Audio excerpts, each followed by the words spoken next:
got to China, I started with one company and it was fantastic. And then all of a sudden, after being there for about 8-9 months, company dissolved. So I was kind of stuck there without a job. It might be one day in like a community setting, one day I might be in a school, one day I might be working with the older sort of group, elite groups that I've worked with. Kind of try and show myself in a lot of different ways. Obviously, everyone has those days when you're really not feeling it, but you have to just show up and do it anyway, have the energy, especially out on the pitch.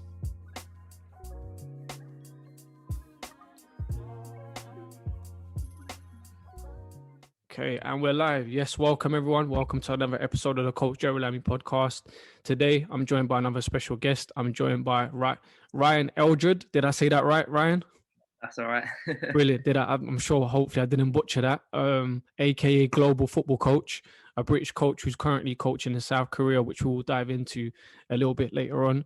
But without further ado, Ryan, welcome to the podcast and thanks for joining us. No problem at all. Glad to be on there and looking forward to it. Brilliant. Obviously we've all experienced the times that we're in at the moment in terms of the whole global pandemic. How has it been for you in terms of, because I'm sure there's been a lot of negatives towards it, and there's been a lot of people that have kind of, developed during this time. Let's keep it on a positive note. How have you developed during this time in terms of the whole pandemic situation?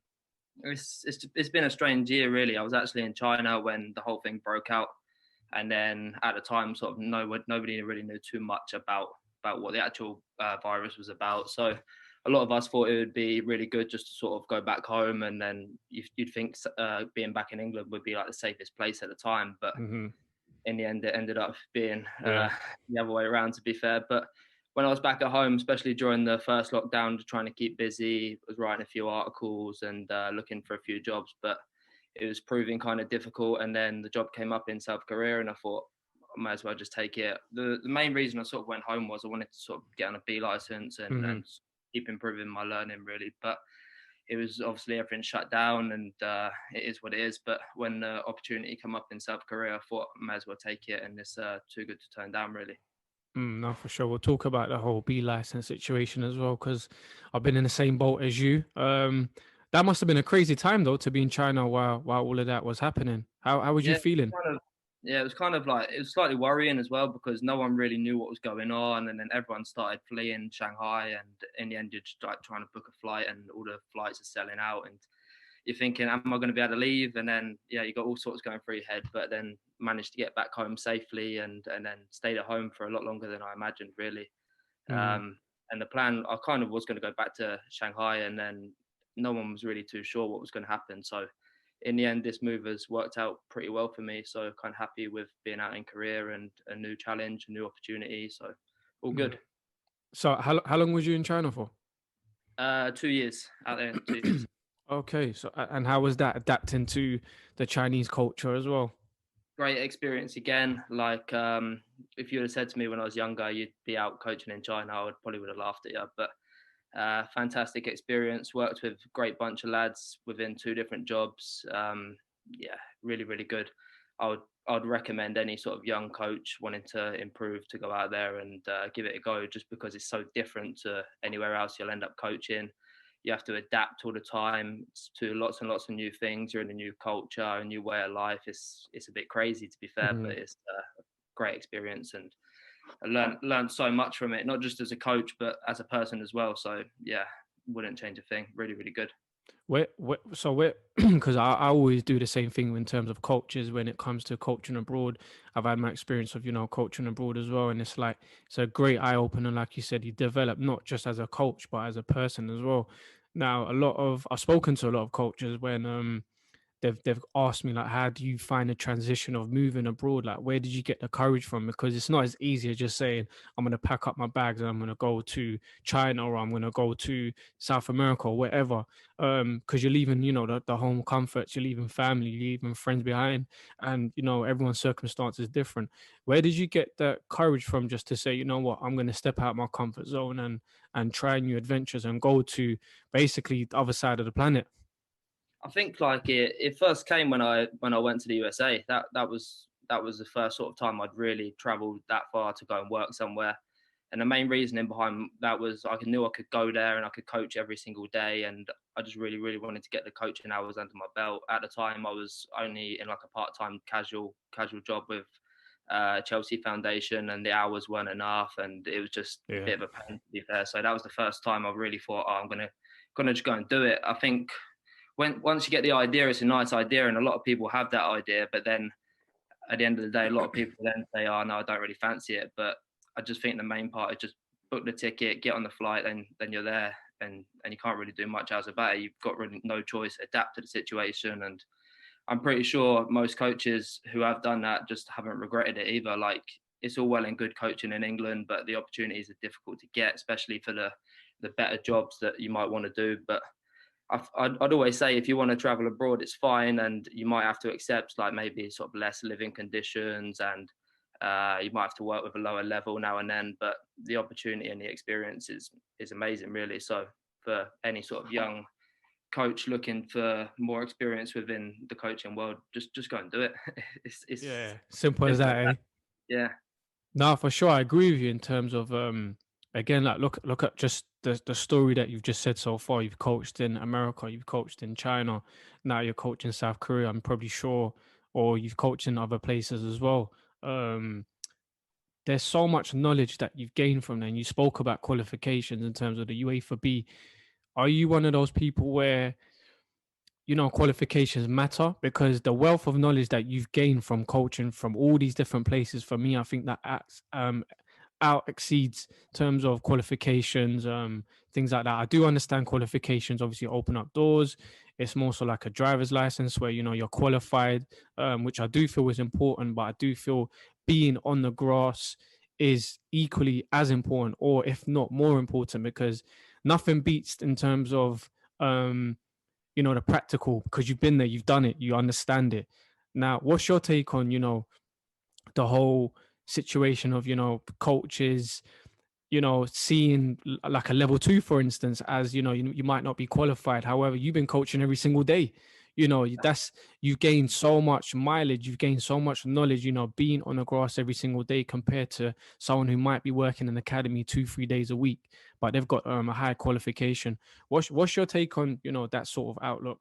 I think the qualifications are definitely important, and you need them, and you need to climb the ladder eventually. But I don't think there's any sort of rush to do it. I think all the experiences I've had so far, I wouldn't trade that for a certificate or a qualification. I think you just need to get yourself out on the pitch, like I say, as much as you can, and get as much experience as you can. I feel like people are quite quick to judge if you're might even be a level 1 or a level 2, but I've seen it before, especially out in China. I've worked with coaches that have been A license, even pro license, and they've kind of struggled with the situation.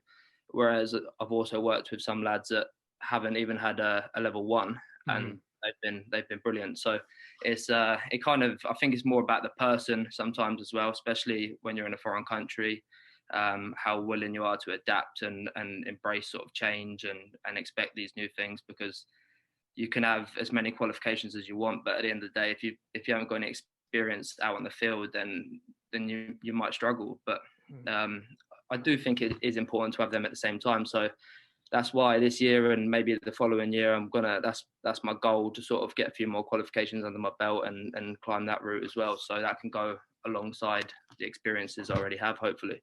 No, for sure. And speaking about the UEFA B situation, especially for British coaches that are coaching abroad, again, for me, there hasn't been enough support for coaches that are coaching abroad, especially the British coaches.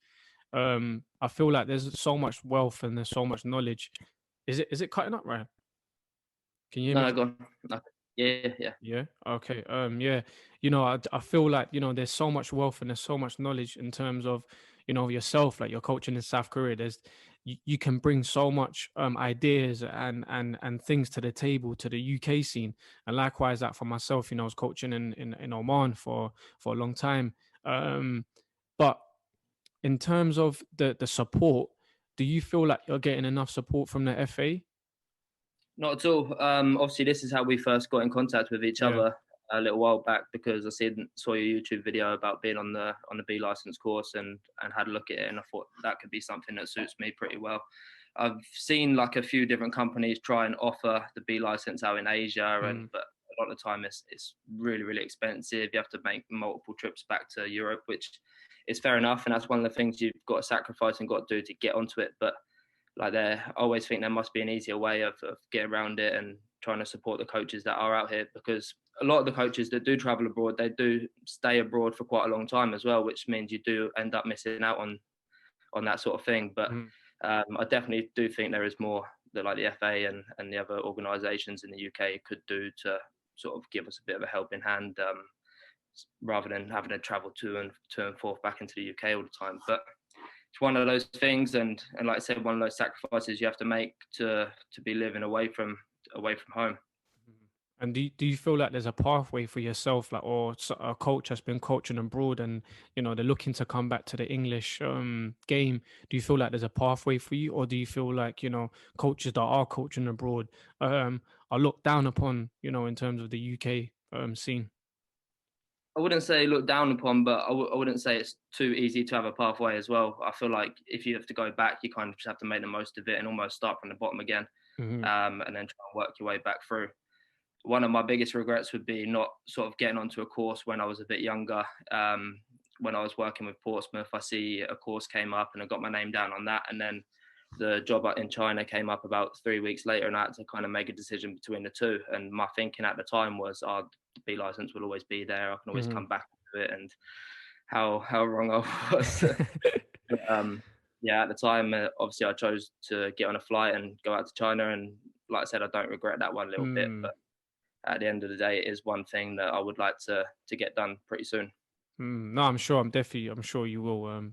Just your character as well, and in terms of the person as well. Like you said earlier on, I know you're a man that loves a quote. I've had a look at your the Instagram. I'm a man that loves a quote myself. To be fair, I read one where it said, "Find your own path." Finding your own path looks a lot like being a little bit lost. What does that mean to you? Because even just you saying you've had the option of going to China or doing UA for B, that was a path that you chose. But in terms of what you put up there, what does that resonate to you? What does that mean to you? I just kind of feel like you can sort of go one way and it could end up leading you another way without you even knowing. For instance, when I got to China, I started with one company and it was fantastic. And then all of a sudden, after being there for about 8, 9 months, company dissolved. So I was kind of stuck there without a job. And then that led me to find another job whilst I was out there. And to be fair, I enjoyed that a lot more. It was more suited what I wanted to do. I had more teams, and I learned a lot more through that job. So just by being there, that kind of put me in a position to find somewhere else. So in a way, I was a little bit lost for a small amount of time, but then that led me onto a different path. So I feel like sometimes you can kind of decide where to go and take an opportunity, but that might open up another door for somewhere else, which was the case for me. And Mm, yeah, I was kind of happy with that. But that's that's kind of what I perfect. was getting at with that one. No, it's good. It's good. What would you say is your one of your favorite quotes? I wouldn't necessarily say I have a favorite quote, but when I'm sort of like posting online, I just try and find something that might match the picture and people can sort of like relate to what I'm trying to get at. After I kind of post one, almost try and write something after where it kind of links to what I'm trying to Hmm. say, and how it kind of relates to how I'm feeling at the time. But um, definitely the Instagram thing is kind of new to me. I started it during the first lockdown and thought I'd try and just make a bit of a online profile for myself Hmm. because something I never really had. Obviously, I've had LinkedIn and stuff like that, but it's sort of more professional. And this one gives me a bit more creativity and allows me to show myself a little bit more, I think. No, for sure. No, we'll definitely put the link in the description. You can check out Ryan and his work. Um, what made you? I know you just said in terms of more of an online social presence as well, but what made you in terms of create like an Instagram where it's a little bit less formal as a LinkedIn? You spoke about creativity. How important is creativity to you? I think it's really important. I think it's important for you to sort of show yourself as you are. I feel like a lot of people try and copy other people sometimes, and they're not so unique, and they try and almost be someone else. Whereas that's kind of not the way I try and be. Try and almost show myself in a different way. Like for instance, like a lot of the photos and things I post, it might be one day in like a community setting, one day I might be in a school, one day I might be working with the older sort of group. Some pictures from the past with like elite groups that I've worked with. So Mhm. kind of try and show myself in a lot of different ways, and rather than just being like, oh, I'm a top level coach, I'm this, I'm that, Yeah. and the other. It's not real. So kind of try and give people a better sort of perception of what I'm all about and what I'm going to try and be in the future as well. No, it's powerful. I like the aspect of obviously what you spoke about being real, because a lot of people think, coaching, once you start coaching full time, it's all the glitz and the glamour, but there's a lot of sacrifices that you have to make. You have to be versatile in terms of culture. Like even when I was coaching abroad, and one day I'll be coaching maybe the under threes, which is not really coach. You're not really coaching them. Do you know what I mean? You're more so babysitting them. But it's very challenging, and it's also at the same time very rewarding. When you see them, just participating, and when parents are super happy with what they've got at the session. For me personally, it's very rewarding, and to see them grow up and go into the under fives or the under sixes, and to see their growth from through that progression is amazing. Now, again, as a coach, people always want to go to, I want the best players. I want to coach them, the best team that I can. As a coach, what advice would you give to coaches that are probably coming up, or even coaching at the moment? Obviously everybody wants to coach at a good standard. Everyone wants to coach at a good level, but a lot of the time it's not going to happen, especially when you're starting out and you're a younger coach. You need to almost accept you've got to start at the bottom. Everyone has to start somewhere, unless you're maybe ex-professional or you've got a lot of top links with clubs from your previous experiences. But Hmm. I think even if you're not coaching at the highest level, you can still there's still a lot of takeaways and a lot you can learn. And like I said, it's still very rewarding seeing that development with the younger ones, and bringing them through when you see them when they're a bit older. But at the end of the day, I think it's good to have a good like variety of age groups and abilities, and a mixture of people that you're coaching, whether it be boys, girls, U15s, U8s, whatever. Like I think if you can get that mix in, it's only going to help you as a coach, because you kind of learn to how you speak to different age Hmm. groups in different ways and coach different age groups in different ways. So it's only going to benefit you in the long run when you sort of do move on and do start hopefully coaching those higher level teams that everybody of course wants to be involved with. Yeah, no, for sure. What would you say is your favorite group, or your strengths in terms of coaching? I kind of like it when they're around sort of like under 11s, under 12s, and they're kind of just they can play a little bit still. They're Hmm. understanding the game a little bit, and then you can kind of bring them through and just start really building something with that age group. Obviously, with the younger age groups, it's more about fun and Yeah. enjoyment and participation. But it's yeah, sort of I'd say around 12s, 13s. That's my kind of favorite sort of age group. Yeah, no, likewise as well. I'm not too sure what it is about that age group. I don't know if it's like their attention to absorb information, in terms of like the older age groups. I feel they've got a lot of maybe miscoaching or habits that they've picked up along the way, so it's kind of hard to kind of unpolish that. But I always find, yeah, working with the under 10s, 11s, 12s, for me personally, I feel like that's my strengths. But as a person, you always want to develop and you want to push yourself to the next limit. Where do you see yourself? What areas do you feel like you need to improve on, as a coach? Well, I feel like with the younger age groups, I've been there when I was younger, and obviously, like I said earlier, you have to start at the bottom, and you do end up taking some of the smaller sessions and things like that. But uh, in the end, I want to kind of move into sort of the senior game at some point. I don't Mhm. know when that will be. I haven't had a great amount of experience with it. In the summer I've coached a couple of the senior teams at beach soccer Okay. back on the Isle of Wight, which was a great experience. But it was something different for me because I was coaching lads that were the same age as me and maybe a little bit younger. A couple were a bit older. So that's kind of where I need to develop in the future if I really want to make that step into sort of the senior game, which once I gain a couple more qualifications and maybe a couple more years of experience under my belt, that's really where I'd start to look to move into next, I think. So you grew up in Isle of Wight. Yeah. How was Yeah. that? What was that like in terms of growing up and the household? How was your upbringing? It was good. It was really good. I've got a really supportive family. They've obviously helped me quite a lot along the way in my journey so far. It's a nice place to live. I'm not just going to say it's the most exciting place to live, especially as a kid growing up. But yeah, always had a really good group of mates back there.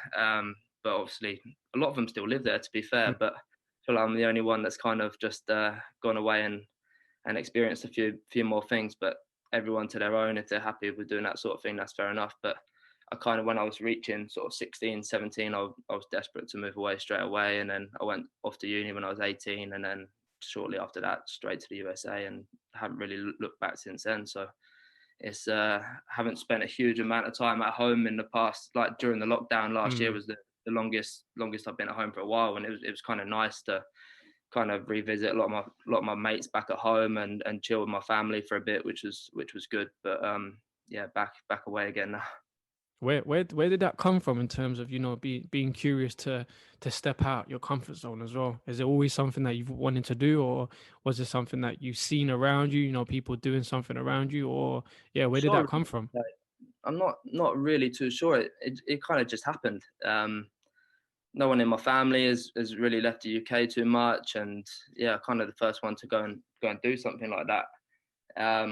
One of my old youth coaches, he moved to the USA when Hmm. after he started coaching us, and then I got in contact with him when I was first looking to move to America, and he put me in touch with a couple of people, and that's how that ended up happening. But I wouldn't say that was such of like a inspiration to go there or anything. It was just kind of the fact I felt like I needed to go and get a bit more experience. I knew I could go and coach every single day there and get a lot of hours Hmm. and get paid. Even it might not have been the sort of best role, but I loved it out there. It was great experience. Worked with a couple fantastic lads, and I'd love to maybe get back out there again one day. The lifestyle's amazing, and yeah, Where was you? I was based in Seattle. Okay. Yeah, so we'd done a little bit of work down in Portland and around sort of surrounding areas, but mainly up in Seattle. But yeah, great place to live, beautiful place. Hmm. Loved it out there. And was that MLS kind of picking up them times, or was it in full flow? Yeah, it was just after really. Like it was kind of MLS was starting to develop. They were getting a few players out there, and yeah, we were going to watch Seattle Sounders out there quite a bit, and Hmm. sort of adopted them as my American team. Okay. But, yeah, I had a real great time out there, and again, any sort of younger coach to go out there and when you're in your early 20s or maybe even earlier than that, is I Hmm. would always advise it. It was really helpful for me personally. And just for those that don't know, in terms of coaching out in America as a British coach, what was the culture like towards obviously we call it football, but soccer over there? What was the culture like in terms of soccer over there? Because it's not the biggest sport, in America. No, they have baseball, basketball, American football, and they're the sort of main sports. And soccer back then was kind of one of the like lowest played sports. So you get more girls playing than boys in some of the places you go to, and the Hmm. level of girls was a lot better than the boys. I'm sure a lot of people have found that, um, but they were still loving it. You're really accepted out there as a British coach. You go out there as especially as an English coach, and they love you out there. So it's one of the first times I felt really sort of appreciated as a coach and Hmm. accepted for what I wanted to do. And obviously you get some guys going out there using it as a bit of a holiday Yeah. and stuff like that. And that wasn't the kind of reason I went out there. Obviously you enjoy yourself, you have a good time, you meet some new people. But the main reason I wanted to go out was for the coaching, which was which was good in the end. Managed to, a lot of people just get the camps and the day camps and the summer camps and things like that. But we managed to get hold of like a girls' academy team out there, Okay. and we were doing a bit of coaching in the evening. So that brought like a bit of substance to it for myself as well. So it was yeah, really good experience a while ago Mm. now.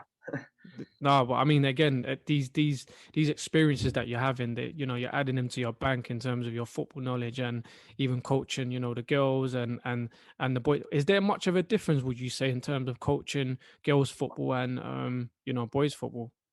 I would say so. Yeah, I feel like you maybe have to, the way you approach it is a little bit different. You obviously speak to people in different ways. I wouldn't say it's a huge difference, but Mm. I think you do it sort of subconsciously without even realizing. kind of just understand that people pick things up in different ways. Sometimes girls will learn different to boys.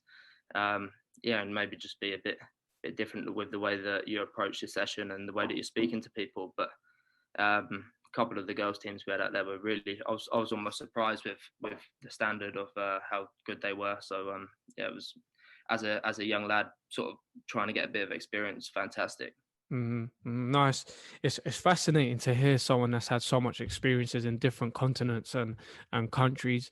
Now, just speaking and hearing you speak to you, it's quite clear to see that you're fond of developing as a person, as a coach.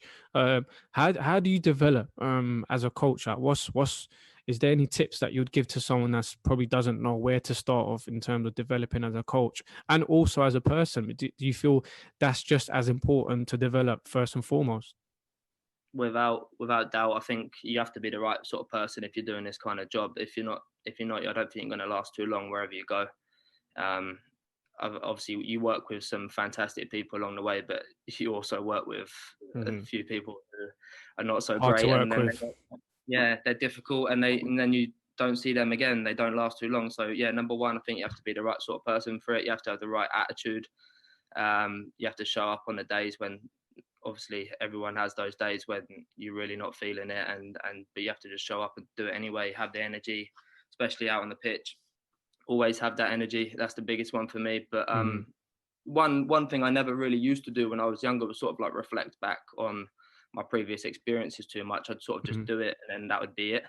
Whereas in recent years, I've kind of just been doing a bit more sort of self-evaluation and looking back at where I've been and what was good about it and what would I have changed if I'd done it again. And that's kind of helped me in a way that I kind of never really expected, because then start looking at my previous experiences in different ways, which has helped me sort of massively. Um, but yeah, another thing obviously with the development is obviously your coach development. You got to keep doing your qualifications like we mentioned earlier. Hmm. Keep trying to build that CV up as best as you can. But for me, the being the right sort of personality about it is the number one thing. No, for sure, for sure. And you know what? I want to go back to just your time now in South Korea, because it's, again, for me, it's fascinating to be in that sort of environment. I'm always intrigued by seeing a different environment. I feel like I thrive the most by, in the unknown surroundings, because it unlocks something different in you. Do you know what I mean? And it's like, how do you find yourself being there, like in terms of even small things like road signs and that things like that always just draws attention to me. How is that in terms of food, culture, language, just in general? How have you found just being there? I think anywhere you go, it's always strange or a bit weird within the first couple of weeks. Mm, Obviously, when we got here, we had to do a 2 week quarantine, so we okay. didn't really see the outside of the house for 2 weeks, and then we finally sort of had a look about and started working and things like that. But it's yeah, it is a bit odd, and you kind of just learn to adjust to it, and then within sort of like a month, you kind of just feel like nothing's changed, and you're back to it, and you kind of just settle. Everything becomes normal suddenly. Like, I'm not really too sure when that clicks or how that clicks, but you Hmm. just kind of get used to your surroundings, used to your environment, used to the new people you're working with, and the new players you're working with. um yeah, it kind of just happens, I guess. But it's yeah, definitely a bit weird at first. I found it a bit more easy to settle here Hmm. than when I first got to Shanghai, because I got off the plane and it was just manic and there was Yeah. people everywhere, and it just kind of hits you in the face straight away. And yeah, that took probably a little bit longer to get used to. It was the first time I'd really been to Asia and stuff like that. But since I've been here, I'm in a smaller city. It's Hmm. a bit quieter and it's a bit easier to sort of get about and things. And yeah, it's been. I thought it'd be kind of similar, but it's actually been a completely different experience, which Okay. is good in a way, I guess. No, for sure, for sure. Where do you get your inspiration from, and what inspires you? Um, I don't know. I just kind of. It's, I wouldn't say I would have like one sort of person or a set sort of inspiration. I just love what I do. You could be doing a lot of worse jobs. That's the way I look at it a lot of the Yeah. time. Wake up every day, end up doing a job that I really enjoy. Whereas I see a lot of people stuck in offices and things like that, and I'm just not that sort of person. I couldn't do that all day. Mm, Hard enough just sort of throughout the lockdown and stuff, sitting on my laptop, and it drives me crazy, and I get pretty easily distracted. So being able to sort of go out on the field, and I feel like when I'm out on the field, you sort of get into a zone and you start coaching, and then that's it really. I wouldn't say that I wouldn't have like a set sort of inspiration, but I just have sort of something inside of me almost where I just want to keep developing and hopefully get to the highest point I can, get to the Mm. top, and just got to keep doing what I'm doing, hopefully. No, for sure, for sure. Or should I ask you who from the coaching scene or managers inspire you to become a better coach? Who do you kind of look up to or kind of follow their work? I guess from the beginning, it probably started with my dad. He helped out with the coaching in my youth football. Okay. He's football mad as well. He's sort of always driven football into me, and yeah, it's obviously started through him. And then I started coaching with a younger team at home that he was involved with, and then I started getting really sort of attached to coaching. And then I think when I was at Portsmouth as well, I worked with some really really good coaches who I took a lot from, and Hmm. um, still some of their ideas right now, and Yeah. use some things I learned there like from a long time ago. But I feel like when you've had quite a few experiences and you've worked in quite a few different places, you take things from a lot of different people that you've worked with, and you kind of mold yourself into one person. Mm. Um, but to say it's like a set sort of person or something, I don't think I could put my finger on one. But um, yeah, people say that coaches still bits and pieces of everyone, and Yeah. it's true. Um, but yeah, you might see someone that you've worked with, and you might like a way that he does things, and you think I'm going to take that, and that's going to be mine now. But maybe adapt it in a different Hmm. way to how I can use it best. But yeah, No, for sure. And in terms of your style as well, obviously it's always going to develop, and as you learn more things and you develop as a coach, it's going to enhance. What would you say currently your style is as a coach? feel like it's a lot. This is one that a lot of people get asked about your philosophy and your style and Mm. the way you are. But for me, it changes all the time. It kind of varies on what group you're coaching, Hmm. what country you're in. If I would have looked at my coaching style from when I was sort of like 21 to where I am now, is I'm like two different people. Yeah. So your confidence grows, and you kind of do everything in a completely different way. There's obviously some things that are the same, but you change so much. Um, Especially working with like different groups, and that it'd be kind of hard to pinpoint and say, oh, my style is this. I like to play in this way, fast flowing, attacking football. But that's just not realistic with a lot of especially the Hmm. younger groups you're For with. sure. It's Yeah. impossible. So you might have to be one way with one group, and like the what we said earlier with working with the girls and then working with the boys, it's completely different. Mm. So yeah, it's kind of, I would say it's kind of difficult to pinpoint one style. Kind of, I'd say I've got quite a strong leadership style, and but I allow my players to be creative, and I want them to have that creative freedom, but at the same time, sort of take ownership of their game and what they're doing. But yeah, constantly changing, constantly adapting, and constantly trying to improve to sort of get the best out of that group you're working with. If you're Hmm. working with, say, like a public school, and it's a younger group of kids, you're going to do something completely For different to sure. what you might be doing with a club. So yeah, always changing. Mm. No, it's important to have that adaptability as a coach for sure. Now, in 10 years' time, where do you see Ryan Eldred? What image, what surrounding? Just if you had to paint a picture right now, They've got their is hair. that bun gonna go? Or because I've got a bun right now, I'm Yeah. contemplating right now. Hopefully it'll still be there. It might be a bit grey, but Where do you see yourself in the next 10 years? I reckon maybe at home, maybe back in the UK. Um, but I would not like to say for definite, because I obviously love football back at home. Football back in the UK, I feel it is the best kind of football about. So that's kind of the level I would like to get to. Maybe working with an academy setup or with a professional club. Obviously, like we said earlier, everyone wants to work with the best players Yeah. and the best teams. So got to set your standards high, and hopefully by sort of working within the next 10 years I can get more experiences under my belt, more qualifications as well, to sort of help me and put me in the sort of best position I can to get a bit higher to the top. And you never know, at the end of the day, you never know who's gonna who's going to be about and what experiences and opportunities you're going to be offered. So I just think if at the moment keep doing what I'm doing, take one step at a time and stay positive. So No, that's for the way sure. I try and look at it. Oh, for sure. Hopefully, he's still got the bun. He's still got the hairline there as well in 10 years' time. Something. We're gonna get into something a bit less, a little bit more lighthearted. Um, your 5 best coaches at the moment. Who would you say in world football? Well, for me, you obviously look to the Premier League straight away. One that a lot of people might not agree with is I'm a massive Mourinho fan. Me too, mate.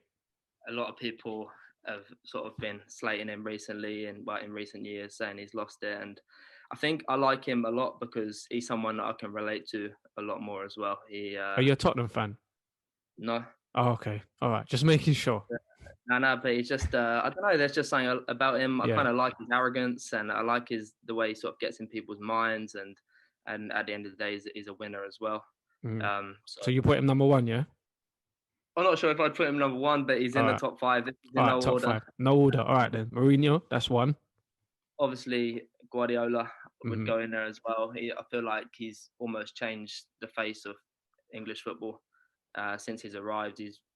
Everyone kind of looking to play that way, not even just in the highest sort of leagues. Even you notice further down the leagues, people are trying to knock it out, play out from the back, a lot more sort of like high intensity football. So he would go in there as well. I've never been a big fan of Liverpool, but I'd have to stick Klopp in there as well. Definitely. He's a great job since he's arrived there, and obviously in Dortmund and in Germany as well. Great coach. Love his sort of energy and the passion that he brings on the sideline, and you think as a player that's kind of someone that you'd like to work with, and for sure someone that's got his arm around you and grabbing you after the game. Like I think, top coach. Also, I'm gonna go Simeone in Africa. He again, passion, love it. Like love just watching him on the sideline. He's one of them coaches that you could just watch there. He's so animated, and like he's one similar to Mourinho that I say that a lot of people will not always think, oh yeah, he might not be your first choice, but I love just sort of like watching him and his sort of like passion for the game whilst it's going on is incredible. Last one. 5. I've got to go for the main man that's on the podcast at the moment, Gerald. soon. But as a I'll take that though. We'll keep it as that. That's your top 5. We'll keep it as that. I like that. No, so if you're going to the first team now, just hearing you speak, would you play that sort of football as the Mourinho, Simeone? Would you say you're more defensive if you was to get when you get to that level, not if? Yeah, I would say so. I've always kind of sort of been defense first. Okay. I would say I'd be a bit more sort of pragmatic in my style sometimes. Italian style, Portuguese style. Yeah, in a way, like, and again, it's kind of like trying to pull away from the crowd and not be the same as everyone else. Everyone wants to play in one way. Why not go and play in a different way, especially if it works? So it's a nice thought. Everybody wants to go and play this beautiful possession game, fast flowing football, but not always. It's not the prettiest though, is it? But as a coach, you know what? That's funny that you said that, because I was sitting there because I'm currently reading Pep Guardiola's book, and it's very detailed in terms of his tactics and the way he plays and things like that. And I was just thinking about what you said about Mourinho is like completely different to Pep. And I was like, as a coach, when I'm watching a match, you know, when it's City versus Tottenham or whatever, and I'm looking at Mourinho's style, or just in general Mourinho, for me, it's fascinating to see how the two kind of counterattack each other. But as a neutral, I could see why it's frustrating, you know what I mean? But as a coach or coaches that are watching it, you can probably dissect a lot of things, you know, coaching style, tactics, the way they've used the players, what sort of formation they're going for. But yeah, as a neutral, I'm not too sure. I'm an Arsenal fan. I remember when we was going through that transition and everyone was saying they don't want Mourinho. Personally, I would have taken Mourinho because it would have completely changed the whole club in terms of results, styles, like everything would have been completely different. I think we need a change.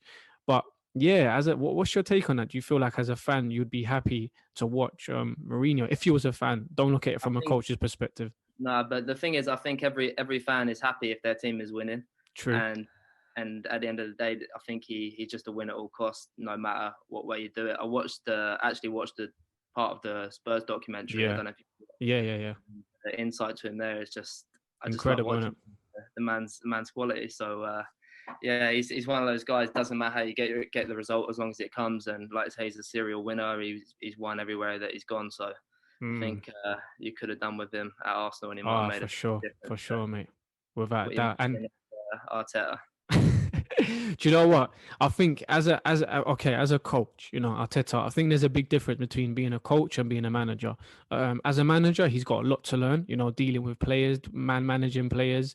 That's a huge part of the game that people kind of look past, This is why, the likes of Roy Hodgson has been in the game for so long because he's really good at it.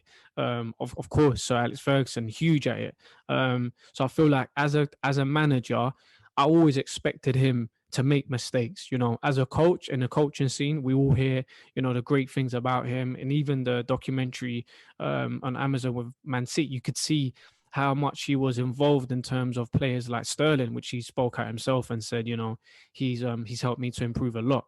But yeah, in terms of the mess that Arsenal are in at the moment, I would have taken someone that's more experienced. I would have taken someone like Angelotti against the grain that doesn't really play our sort of football, but we need results at the moment. We need a change of mentality. But yeah, enough for Arsenal right now. Yeah, we're 11th at the moment. Who do you Yeah. support, by the way? Well, growing up, I always had United kits. My dad's a huge Man United fan. Okay. My local team's Pompey. Obviously, Okay. I watch Pompey as well. Work for Pompey, so I've got a love Pompey as well. So just stayed up the other night watching them getting beat by Bristol City in the FA Cup. Stayed up late for that. Are they in League One at the moment? League One, yeah. How are they doing? But we're in the top. Okay. And we're in the top few spaces, but it's they should have gone up the last couple of seasons, and it's not quite happened. Nah, Pompey's always it's a Premier League club. I remember back in the days, that fan as well with all the tattoos and the topless and with a bell. Doesn't matter if it's -1, he's still got his top off. Like, but yeah, no. In terms of the coach and Mourinho, definitely, I feel like he's definitely up there. Do you feel like Tottenham's going to win something with him this season? Well, they're in the League Cup final now, aren't they? Yeah. Hopefully, I'd like to see them maybe win something. It's been a long time in it, so yeah, would be not for me though. I don't want them to win. All right, next one. We'll move on to the next one. Top 5 current players. Your favorite? Well, you got to put the big two in there. Messi, Ronaldo, obviously. Apart from those aliens, all right. Do you know what I should have said? Apart from those aliens, let's take them out of the equation. I'm gonna go with some of the players that I like watching. De Bruyne goes in there. Mm-hmm. Love his sort of style, creativity, everything that he sort of brings to the team. I think it's amazing, great to watch. New boy in the Premier League, Fernandes. He's just been amazing, quality. But for me, like as a sort of more defensive coach and defensive players, I like watching defenders as well, and sort of holding midfield players and players like that. I've been really impressed with the lad at Chelsea, that Billy Gilmore, the young Scottish lad come through. Okay. I'm really enjoying watching him. I don't know. I honestly haven't been watching too much football out here lately as well, because it's been on so late, almost like kickoffs. But yeah, there's a few more players that sort of spring to mind in the sort of more attacking sense. Harry Kane. Yeah. I know, obviously, like you're Arsenal, but no, I'll have him. Take away of what he's sort of been achieving like recently, like his goals and his numbers and his assists, and even Son as well. Son's been obviously a massive part of that, and I think the last couple of years in the Premier League, he's been unreal. Out here as well, you see, they're all over. He must be a god out there. Like a god out here. Like you go to the supermarket, he's on everything. The noodle, like, it's everywhere. He's the Ronaldo for them. He is. He's like the Korean Beckham. Like he's literally. But and the last one I would say is Mane. I love watching Mane. Yeah. Sort of like, so exciting. Every time he gets the ball, you're kind of not sure what he's going to do with it. But yeah, top players. No, solid players there. Solid players, definitely. So in terms of defensive, just a quick one because I'm intrigued by that. A lot of people like to talk about the attacking game, like you said, the sexy football. They don't really talk about the defensive side of it. Now, the Italian football, when it comes to that, for me, they're the best. Do you kind of study, like the Sakis or, the Allegris of this world? I remember back in the day when, it was years ago when they used to show the Italian football and like Go the Lazio, regular. Yeah, that was the Channel one. Yeah, 4. always used to, Yeah, yeah, Channel 4 used to get back and always used to watch that for ages. for Is sure. I need to bring that one back, I think. Get that Classic. back on the. But yeah, I like to watch sort of football from everywhere. Like I say, I travel around quite a lot. Wherever Yeah. I go, I try and watch the football. Obviously, like the top leagues are really sort of what everyone looks at. But when hopefully the season starts out here again, I would like to get to a few of the K League matches Hmm. and things like that. When we got here, the season was just finishing, so they had a few more matches, but they weren't letting all the fans in the ground. So that's one thing I'd sort of like to get round to Hmm. when they open back up. It would be sort of good to see the level out here and experience like even just like what it's like in the stadiums and stuff like that. Yeah. Um, that was what I enjoyed about being out in the USA, going and watch the Sounders quite a bit, and Hmm. the atmosphere is very different to when you go to a game I in the can UK. imagine. And yeah, we see the Sounders like ultras, and it's not Yeah. quite scary as you'd imagine. It's yeah, it's good to see it anyway. No, for sure, for sure. Right, to wrap things up, Ryan, what best lesson that you've learned in the last 6 months? Uh, in the last 6 months, so that's since I've been here. Don't take things too seriously, Okay. because it's been quite tough mentally in the last sort of 6 months being here. Obviously, I feel quite privileged that I've been able to kind of get out and work and stuff as well. But the situation's been quite a difficult one as well, with in regard to some parts of the job, some personal factors as well. So Hmm. yeah, don't take things too seriously. Take sort of each day as it comes, and yeah, and tomorrow's another day. You can sort of like move on and start again. Because there's been some days out here where I've kind of been like, oh, fuck's sake, like you Yeah. just have a like an Asia day, I call it, like where everything just goes wrong and everything's just mad, and you think, oh Jesus Christ. But Why do you call it Asia Day? just because it's just like when I was in China as well, I used to have like a China day when you go there and Yeah. just everything just goes wrong. Like, Ah, but okay. yeah, just kind of like don't take it too seriously. Tomorrow Yeah. is like you can just start fresh again. That's what I've kind of tried to improve a bit more in the last 6 months, definitely. No, amazing, amazing. Ryan, thank you, mate. Thank you again for taking your time out. I know it's a bit late over there. Thanks Um, for having me. No, brilliant. No, honestly, mate, it was a pleasure speaking to you. And just the wealth of knowledge that you have, coaching in different countries. I'm sure whoever's been listening to this, they might have, I'm sure, not even might, I'm sure they've got inspired young coaches that are looking to go into, different countries and explore that. We would definitely recommend for you to do that. Definitely go and check out Global Football Coach on Instagram, which will leave the description below. Um, and I wish you the best, mate. I wish you the best going forward for the next couple of months. I know it's hard times at the moment, but like you said, you're in a good, privileged position to be coaching. Um, and yeah, I don't know if we've missed anything out. Hopefully No, we didn't. But again, thank you again, Ryan. I really appreciate your time. no worries, mate. Thanks again. Anytime. All right. Before as well, don't forget to like, comment, subscribe, share it to people as well if you feel like this brought value to you. And take care.